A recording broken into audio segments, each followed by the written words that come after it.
You said that a harmless man is not a good man. A good man is a very dangerous man who has that under voluntary control. How should people become more dangerous? Oh, becoming more articulate is definitely, I would say, that's the primary array of weapons.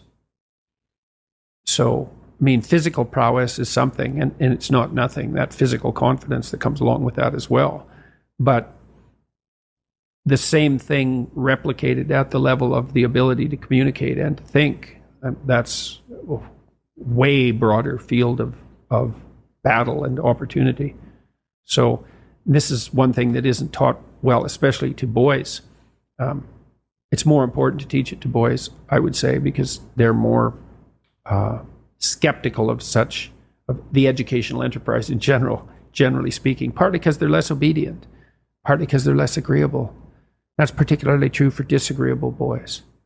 And agreeable boys get higher grades independent of their IQ and their academic achievement because they're easier to deal with. So what do you tell disagreeable boys? There's nothing that makes you more formidable than verbal competence, than being able to articulate, be able to think, to marshal your arguments, right? It's a battlefield metaphor, to get everything in order, get all your information straight, to marshal your forces. And so, I mean, that's part of the reason that rap artists are so popular, especially among disaffected young men, black and white alike, because they're unbelievably articulate. Like, they have this incredible verbal prowess.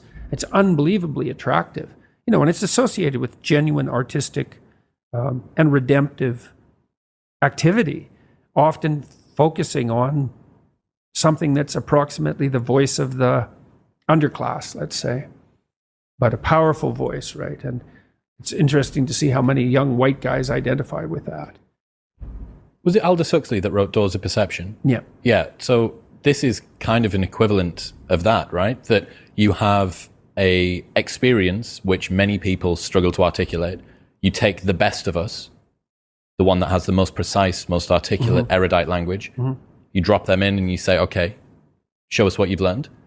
This is the equivalent, but for just a different community, a different sort of life, that maybe you don't have the ability to describe what it feels like to live on a council estate in Manchester or in, one of the neighborhoods of Brooklyn or whatever it might be.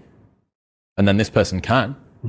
And it feels like it's your voice. Yeah, well, if you're a young man, you still feel alienated from your place as rightful heir of the proper kingdom. I mean, that's an existential truism for everyone, particularly for every young man, because he is an outsider in many ways. He's young and juvenile and not very highly valued, and then is in some sense hurt by the inadequacies of the current king, the current culture, and is easily turned against it because of that. And that's the machinations of the evil uncle. That's the King Arthur story. That's the story of Horus and Osiris. It's an ancient story.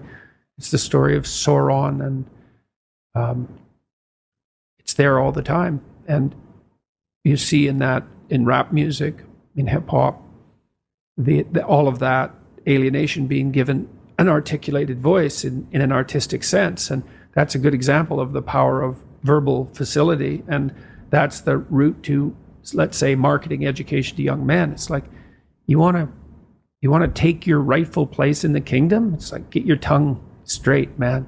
Get it under control in the highest possible sense. We went to a comedy club, Tammy and I, in New York, the Comedy Cellar. It's a great comedy club. And the last comic was an English guy, and he was not particularly physically prepossessing, and he made a lot of jokes about that, and it was quite funny.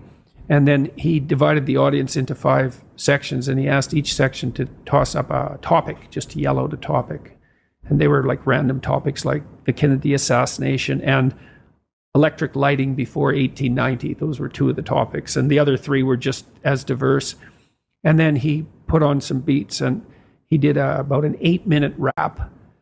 With every verse rhymed, and he tied the whole thing together at the end and ended at the end of the music, all spontaneously. It was unbelievable. And that's logos, man. That's the redemptive power of the logos right there. The magic word, the sacred word. It's just manifesting itself on stage. There's something very impressive. Something about that does feel dangerous as well. Not in a, I need to be concerned and this should be contaminated and walled off, but in a way that you think that person has so much competence that it's flowing out of them. And you almost feel competent by being around them. So But you certainly feel competent by appreciating it. Yeah. Right. Because it speaks to the part of you that is capable of appreciating such things. You think, wow, that's really something. That's an amazing display. That's an amazing thing to see. Amazing, right? A very interesting word, amazing. And you're trapped by the charisma of that. And that charisma, that's not nothing. That's a signal of something redemptive occurring. That accounts for virtually all of the attraction of hip hop and rap. It's the articulated voice of the struggling but worthy underclass. I suppose that's a good way of putting it. But those who are alienated from their rightful place.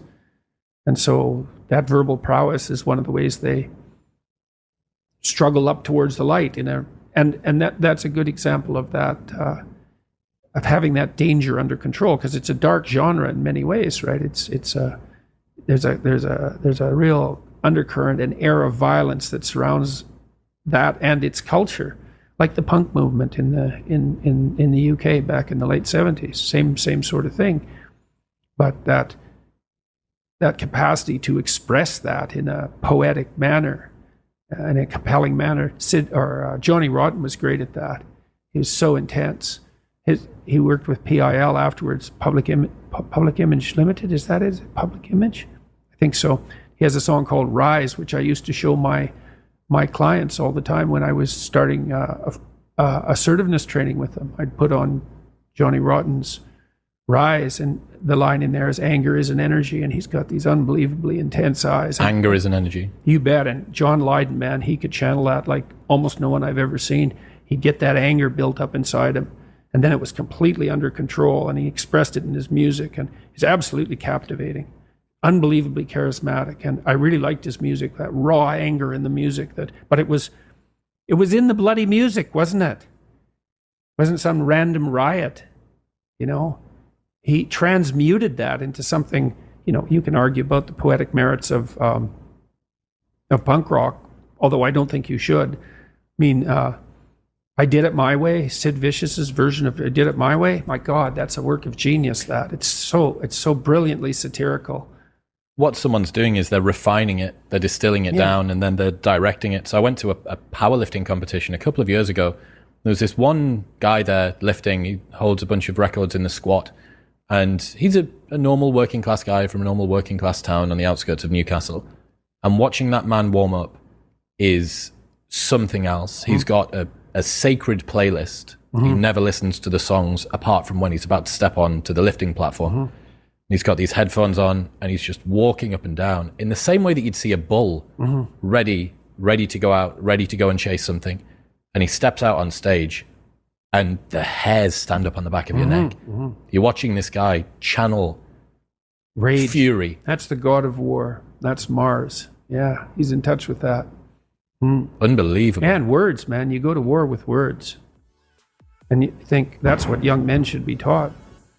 There we go. Follow to learn more.